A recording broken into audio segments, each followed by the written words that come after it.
आप सभी को जय श्री श्याम। आज की वीडियो में हम आषाढ़ मास के शुक्ल पक्ष की देवशयनी एकादशी के व्रत की व्रत कथा सुनने जा रहे हैं।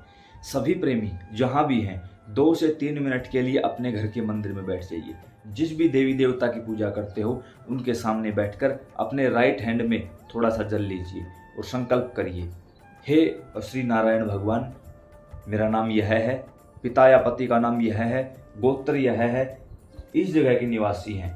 आज हम आपकी पवित्र देवशयनी एकादशी के व्रत की व्रत कथा सुनने जा रहे हैं।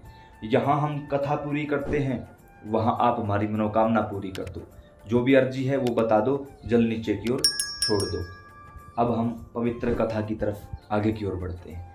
एक समय तीनों लोकों का भ्रमण करते हुए श्री देवऋषि नारद परम पितामह श्री ब्रह्मा जी के पास पहुँचे। जाकर जिज्ञासा पूर्वक उत्सुकता पूर्वक उन्हें प्रणाम किया और कहा कि आप हमें आषाढ़ मास में शुक्ल पक्ष की एकादशी के बारे में बताइए। ऐसा प्रश्न सुनकर स्वयं ब्रह्मा जी गदगद हुए कि पुत्र, आपके इस प्रश्न के कारण हमें भगवान का ध्यान, चिंतन और कथा कहने और सुनने का सौभाग्य प्राप्त हुआ है। बड़े आनंदित हुए श्री ब्रह्मा जी और कहने लगे कि ध्यान से सुनो, आषाढ़ मास में शुक्ल पक्ष में जो एकादशी आती है उसको देवशयनी एकादशी कहा जाता है। इसी दिन श्री नारायण भगवान 4 महीने के लिए गहरी निद्रा में चले जाते हैं राजा बलि के पास पाताल लोक में।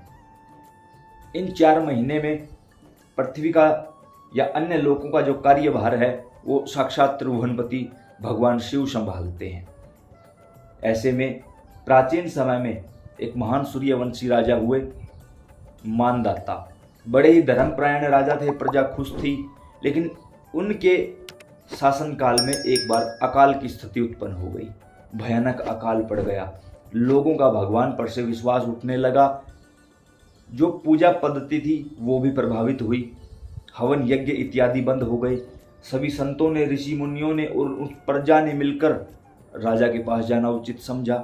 जब राजा को इनकी बात का पता लगा वो भी बड़े दुखी हुए कि अब क्या किया जाए। उनके पास भी कोई ऐसी बात नहीं थी। संत जनों से विचार विमर्श किया लेकिन कोई निष्कर्ष नहीं निकला।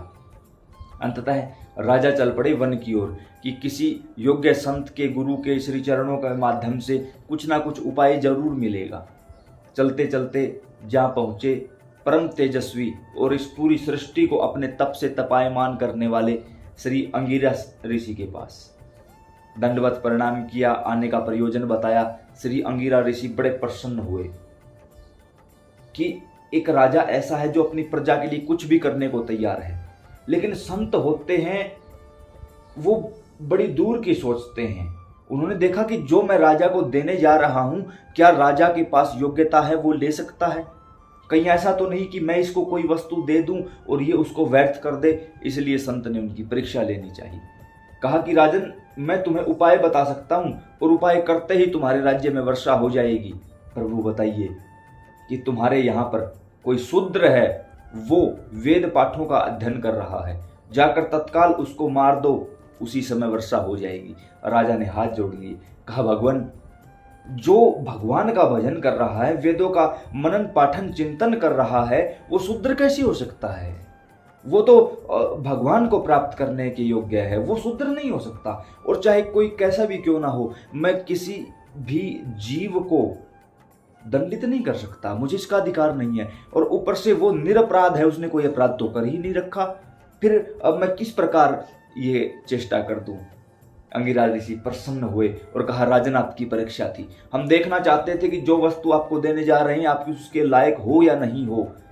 तब श्री अंगिरा ऋषि ने कहा कि आषाढ़ मास के शुक्ल पक्ष की देवशयनी एकादशी के व्रत का विधि पूर्वक व्रत करो, अनुष्ठान करो। 4 वर्णों को साथ लेकर अनुष्ठान करो और विधि पूर्वक पारण करो। समय अनुसार निश्चिंत तुम्हारे राज्य में वर्षा होगी। तब महर्षि अंगिरा ने मानदाता को यह बात बताई कि जब चारों तरफ राजा बलि अपना एकाधिक अधिकार कर चुके थे पूरी पृथ्वी पर, तब देवताओं के कहने पर स्वयं नारायण वामन रूप में उनके पास गए 3 पग भूमि मांग ली, 2 पग में सब कुछ भगवान ने ले लिया, तीसरा पग रखने का स्थान नहीं मिला। राजा बलि उनके सामने बैठ गए, प्रभु तीसरा पांव आप हमारे शीश पर रख दो। भगवान ने शीश पर रख दिया और राजा बलि को पाताल का राज्य दे दिया। खुश हो गए भगवान, कहा कि क्या चाहिए? तो राजा बलि ने कहा, प्रभु आप मेरे पास पाताल लोक में निवास करिए। तो भगवान का तो ये स्वभाव है, वो तो भक्त के पीछे चल पड़ते हैं भाई। श्री नारायण भगवान पाताल लोक में राजा बलि के साथ निवास करने लगे। वहां पर देवी देवताओं को चिंता हुई, माता लक्ष्मी प्रभावित हुई कि अब क्या किया जाए। माता लक्ष्मी गरीब स्त्री का वेश बनाकर पहुंची राजा बलि के पास, उनको राखी बांधकर अपना भाई बनाया। पूछा राजा बलि ने क्या चाहिए, मांग लिया श्री ठाकुर जी को कि इन्हें वापिस अपने लोक जाने की इजाजत दे दीजिए। दे दिया राजा बलि ने ये वरदान भी।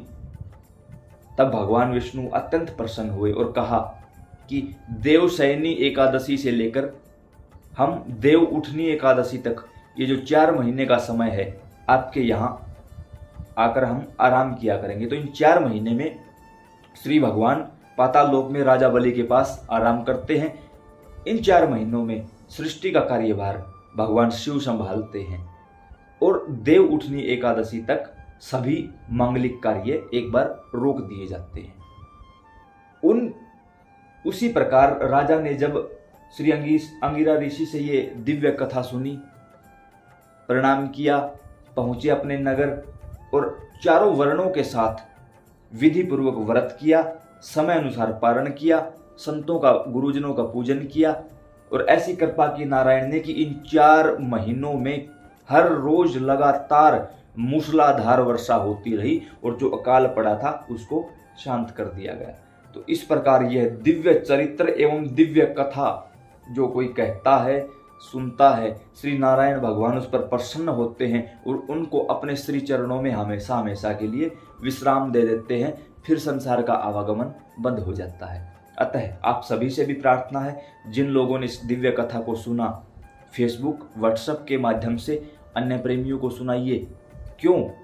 जो भी इस दिव्य कथा को सुनेगा उसका जो पुण्य उसको प्राप्त होगा, उसका 16% हिस्सा उसके पास भेजने वाले को मिलेगा, यानी कि आपको मिलेगा। जिस YouTube चैनल पर आप इनको देख रहे हैं, आपका अपना श्याम परिवार है। आप भी इस श्याम परिवार का हिस्सा बन जाइए और आनंद विभोर हो जाइए। ऐसी ही अन्य वीडियो के लिए, ऐसी जानकारी के लिए, भगवान से संबंधित, पूजा पाठ से संबंधित, पितरों से संबंधित, कथा से संबंधित, देवी देवताओं से संबंधित, सिद्धि साधना से संबंधित सभी प्रकार की वीडियो इसी YouTube चैनल पर डाल दी गई है। यहाँ पर एंड स्क्रीन के रूप में आपको बाबा श्याम की अन्य पूजा की विधियां भी प्राप्त हो जाएंगी। तो एक बार इस चैनल को जरूर विजिट करें। जय श्री श्याम।